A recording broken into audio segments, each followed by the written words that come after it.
तुम्ही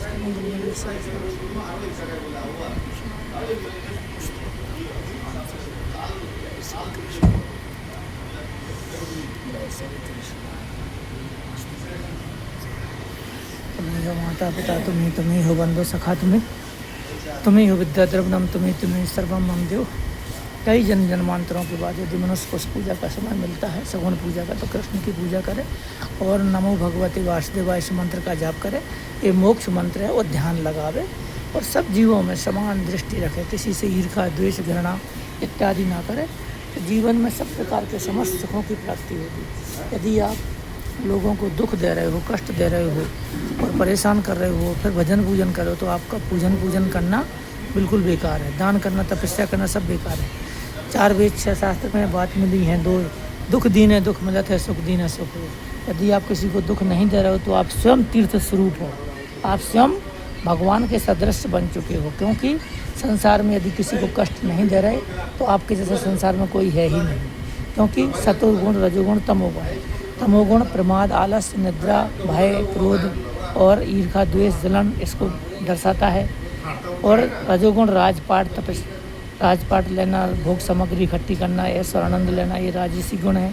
और तामसी बता दिया है आपको। उसके बाद है सात्विकी पूजन पाठ भजन पूजन क्षमा दमा शौचा शांति नोचा ज्ञान विज्ञान मस्तकम, ये सारी चीज़ें जो है समदम पवित्रता क्षमा नम्रता ज्ञान अनुभव परदुख में श्रद्धा सतोगुण से क्या है, भगवान की पूजा पाठ तपस्या, किसी को दुख ना देना, कष्ट ना देना, दया करना, सहानुभूति रखना, लोगों पर कृपा करना, लोगों का दुखों को दूर करना, ये सतोगुण है।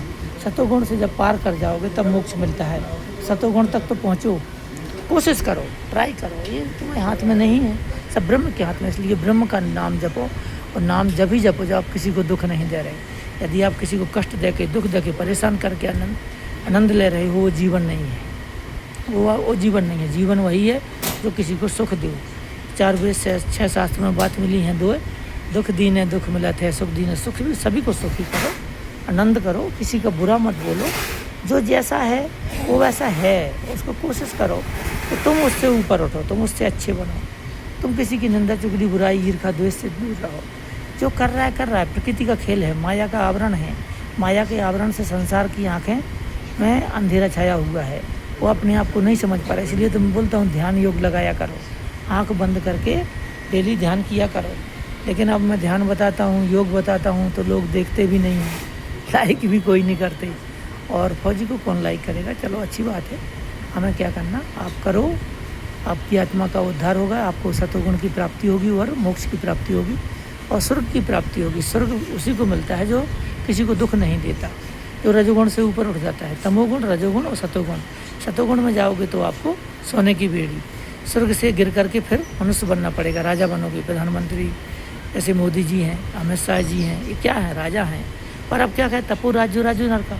अब ये तपस्या कर रहे थे, अब ये बुरे कर्म करने लग गए, अब भी बुरे कर्म करने लग गए। ये मत सोचो अच्छे कर रहे हैं, नहीं कर रहे। हाँ, थोड़ा सा काम एक की अच्छा है, जो लोगों को राशन दे रहे हैं 5 किलो और 6,000 दे रहे हैं किसानों को, वही थोड़ा सा काम अच्छा है। बाकी नितिन गडकरी का काम बढ़िया है, मैं मुंह पे बोलता हूँ।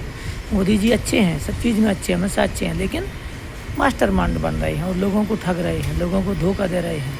नौकरियाँ नहीं हैं देश में, चुनाव जीतने का तरीका गलत है, सब चीज़ों का तरीका गलत है। हिंदू मुस्लिम भी बहुत ज़्यादा हो गया है देश में, पखंडवाद बहुत ज़्यादा फैल चुका है और ये पखंडवाद ख़त्म होगा, ऐसा नहीं है कि नहीं होगा।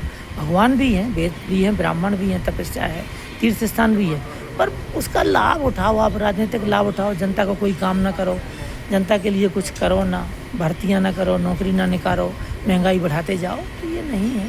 तो मैं राजनीति पे आ जाता हूँ ज्ञान देते देते, इसलिए लोग नहीं सुनते। मोदी की बुराई कोई सुनना नहीं चाहता, जबकि अखंड सत्य यही है कि मोदी और अमित शाह जीतने के लिए कुछ भी कर लेंगे, भारत देश जीतने के लिए कुछ भी कर लेंगे। वो उनको हर एक राज्य में विजय चाहिए, और काम जनता का हो या ना हो उससे कोई मतलब नहीं है। तो जो सच्चाई है वो सच्चाई है। हाँ, हालांकि एक ही काम अच्छा है, किसानों को जो 6,000 रुपये देते हैं और जो 5 किलो राशन देते हैं, वो मोदी का काम सराहनीय है। और मकान देते हैं गरीबों को, वो सराहनीय काम है। पर सारे देश में जो अव्यवस्था और इतना भ्रष्टाचार, एक एक अफसर के पास करोड़ों अरबों रुपए पकड़े जा रहे हैं, एक एक मंत्री के पास पकड़े जा रहे हैं, एक एक जहाँ जहाँ देखो डाका डाल रहे हैं, मंत्री लोग, अफसर लोग जहाँ लूटपाट मची है, पकड़े जा रहे हैं। तो अत्याचार मच गया प्रजा में, अत्याचार, गरीब की सुनवाई हो ही नहीं रही। ना फौजी की सुनवाई हो रही, सिपाही की, और ना इस गरीब जनता की सुनवाई हो रही। केवल 2 ही लोग देश की रक्षा कर रहे हैं, मजदूर, किसान और जवान, फौजी जवान। तो फौजी जवान की भी सुनवाई नहीं है, अफसरशाही है, मंत्रीशाही है, जनता की सुनवाई नहीं है, मंत्रीशाही है। और जो तीसरा बताया मजदूर, उसको ठेकेदार लूटपाट कर रहे। हालांकि वो जाएंगे नरक में ही, तपो राज्यो राजो नरक, तपस्या से राजा बने और राजा बन के नरक में ही जाएंगे। और जो मैं फौजी हूँ ये बोलता हूँ, नितांत सत्य है, अकाट्य सत्य है। और आप लोग इसको नहीं समझ पा रहे, बाद में पछताओगे। हम ये नहीं कहते कि हिंदू धर्म को बीजेपी ने आज आगे नहीं बढ़ाया, या मोदी या अमित शाह या योगी जी आगे नहीं बढ़ा रहे। पर आताताई जो उनके हैं उनको कुचल नहीं रहे, उनको बढ़ावा दे रहे हैं, अखंडवाद को बहुत बढ़ावा दे रहे हैं। आज लूट खसोट का बाज़ार गर्म है, जहाँ देखो लूट मची है। ना कोई नियम है कि सब्जी का रेट क्या हो, ना कोई गेहूँ सामान का रेट किसी चीज़ का रेट फिक्स ही नहीं है जनता की तरफ से। जो मर्जी लूटो, जितने मर्जी का बेचो, 200 रुपये 500 रुपये किलो प्याज बेचो, 1000 रुपये किलो टमाटर और लहसुन बेचो, कोई मतलब नहीं। तो ये थोड़ा अत्याचार बढ़ा दिया है। बाकी सब जगह ठेकेदारों का कब्जा है, बड़े बड़े लोगों का कब्जा है। गरीब आदमी मजदूरी कर करके, फौजी परेशान है, फौजी लोग भी परेशान हैं, ड्यूटी कर करके 18-20 घंटे, अफसर परेशान करते हैं। तो ये सच्चाई है और ये मैं बोले बिना नहीं रह सकता। मेरे प्रवचन यहीं ख़त्म हो जाते हैं, जनता देखती भी नहीं है, क्योंकि यही मोदी की थोड़ी सी सच्चाई बोल दी, इन लोगों को आग लग जाती है। देखो, हम ये नहीं कहते कि राहुल गांधी अच्छा है, सब अच्छे हैं, पर थोड़ा सा आप अंधकार में ज़्यादा जा रहे हो, बहुत पखंडवाद फैला रहे हो। इतना पखंडवाद तो बिल्कुल ठीक नहीं है, किसी पर शिकंजा नहीं कसा जा रहा है। जहाँ देखो रेट बढ़ रहे हर चीज़ के, महंगाई के दाम आसमान में पहुँच रहे, गरीब आदमी मजदूरी करके भी रोटी नहीं खा पा रहा है। मीडियम वर्ग जिसको नौकरी नहीं हो, क्या करेगा? देखो कितनी बद्दुआएँ दे रहे लोग, लोगों की जीवन निकल गया, आयु निकल गई, लेकिन उनको नौकरी नहीं मिल रही, उम्र निकल गई, लोगों को जॉब नहीं मिल रहा है। तो भगवान श्री कृष्ण यही प्रार्थना है, अस्तो माँ सद्गम्यम तमसो माँ ज्योतिर्गमय मृत्यु माँ अमृतम गमय। जय श्री